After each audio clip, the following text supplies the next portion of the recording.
Hi, my name's Aidan Love, and I've been in the music industry since I was about 20. I started as an engineer in a studio in Manchester called Planet 4, which is actually where I met Andy Wright. And about 1997, 96, I moved to London and was working with a guy called T, a DJ called T. We did a lot of remixes together, people like Bjork, Depeche Mode. We also produced this album by DJ Rap called Learning Curve, which had a couple of top 40 singles from it. And then come to 2000 was the time we worked on this Jeff Beck album with Andy, of course.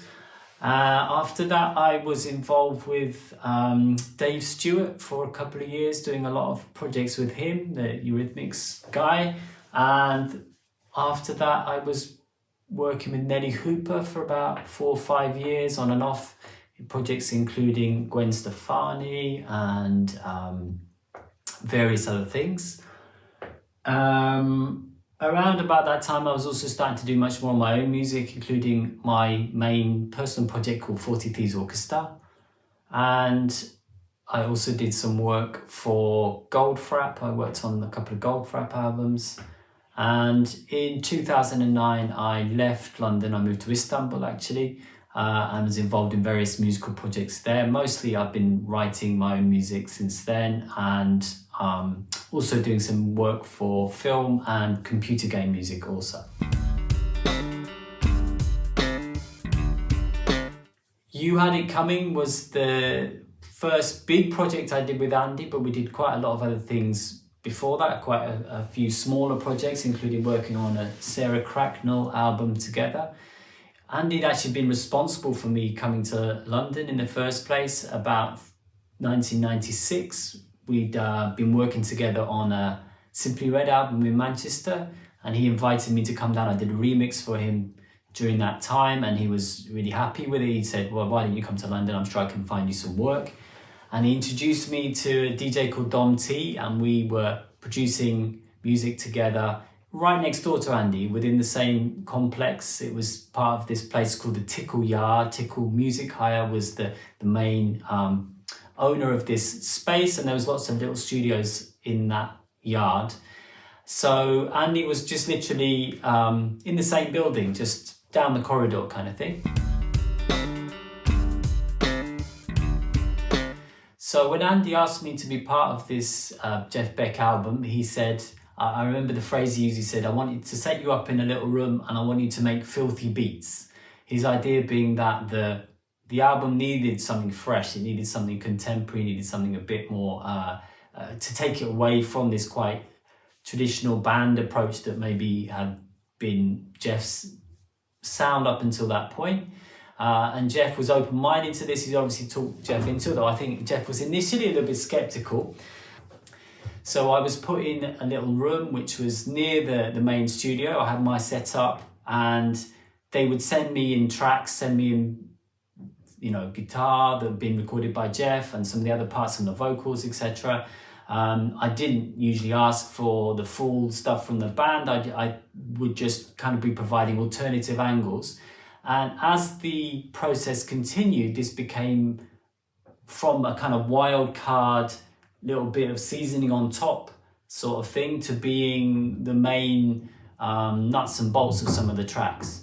I think it was Andy's idea to have this more contemporary, this more distorted and more electronic approach, married to Jeff's very lyrical, musical playing style. But I don't think Jeff was convinced about it until he started hearing some of the things that were coming up.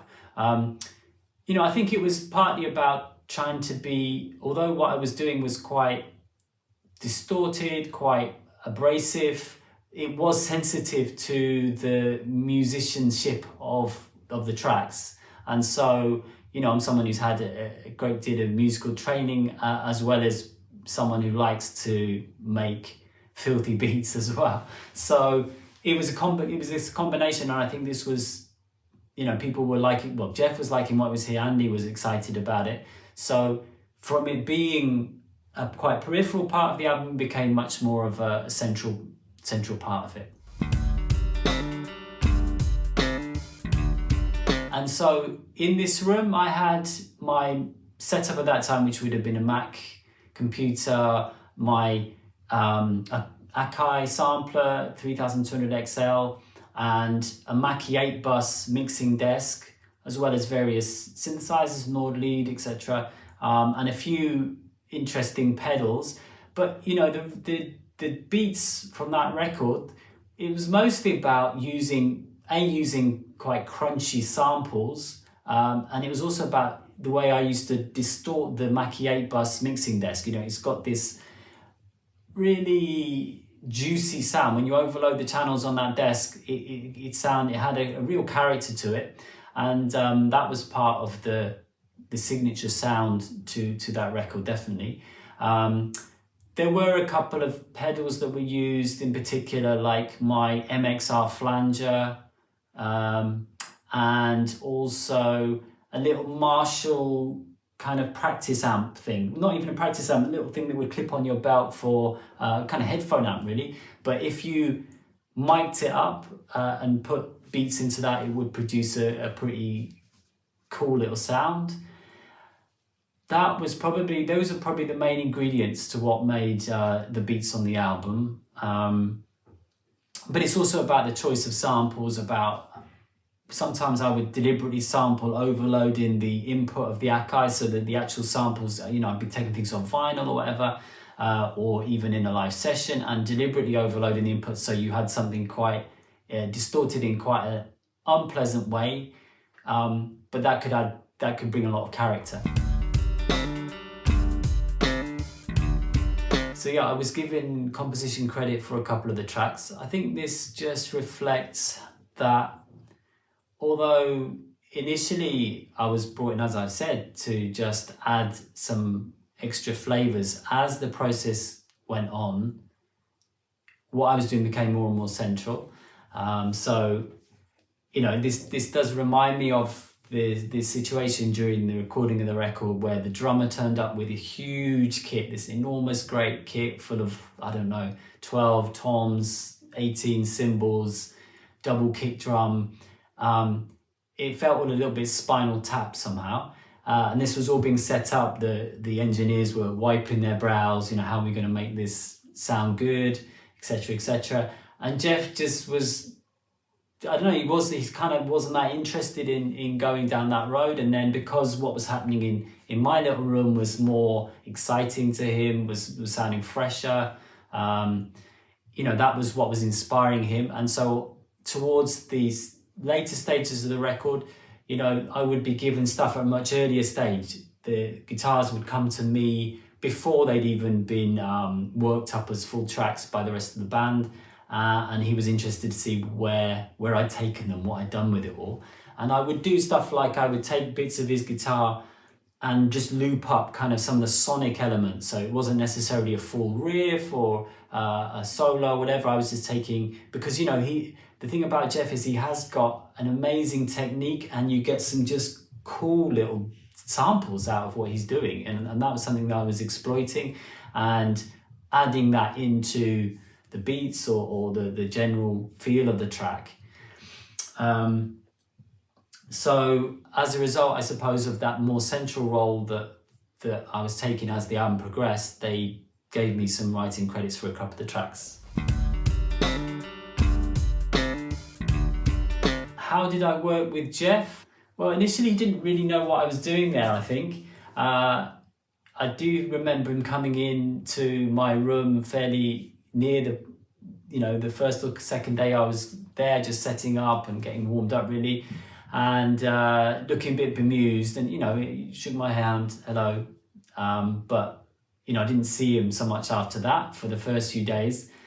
But then as we found our feet, as Andy was sending me things to work with, and as I was finding a direction, coming up with ideas, there was a time came when he really liked this new direction, and he wanted it to become a more central part of the process, more central part of the album's sound.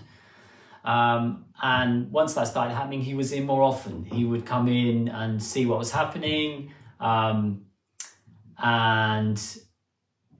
you know, he'd have a smile on his face. He'd be excited by the process.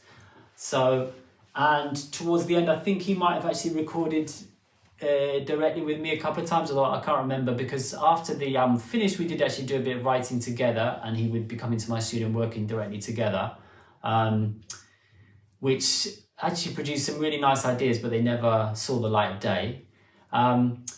During this album, yeah, it was just more of a gradual process of him coming to trust what I was up to. You know, he hadn't probably worked with someone like doing what I was doing in that way before, so it was a new experience for him, as it was a new experience for me working with a guitarist like that, really. So no, it was a fascinating experience. So after, wasn't that long after this album actually. I mean, I was really busy over the subsequent 2-3 years, but during that time, I remember feeling that I was looking for inspiration outside the world of dance music, definitely. And I was starting to check out gypsy music, klezmer music, things like this. Around 2003, I started up a club night with my friend Amanda, which is called Stranger Than Paradise. I was DJing and playing some of this music. That was the time when there was just the beginnings of this kind of Balkan beat scene taking place in Germany and in Europe. And I was interested in those sounds. And that was also the inspiration, that was part of the inspiration to start my own project called 40 Thieves Orchestra. And I found it quite inspiring to try and make a combination, a fusion of the sounds that I was used to producing, the things deeply rooted in the world of dance music, and marry this with these fantastic melodic ideas, this very melodramatic, bittersweet melodies that I was hearing from these gypsy records, from this Balkan music. And although initially that was very much a studio project with a couple of great musicians that were already friends of mine. Yeah, and so it soon developed into a live project, which was really challenging to start with, because it was about trying to keep the technology, the beats, which couldn't really be done live, with the live musician element, which was mostly clarinet, violin, percussion. There was some oud as well, sometimes singers as well, because there were some more vocal tracks as the project developed. And after a bit of feet finding, we found something quite interesting. I would be putting my beats into Ableton Live, and we could change the structure of songs as we went along. I'd be playing the beats and some of the sound effects, because there's quite a filmic aspect to the music. I'd be playing that from the Ableton Live, and then the musicians would be playing on top. But we had the ability to change arrangements as I was going, and to drop out and add different sections. So it had a kind of quite musical aspect to it. This was kind of quite early days of Ableton Live, and I found that a really quite musical way of working with these electronic things in a live setup. I had the laptop going through a Korg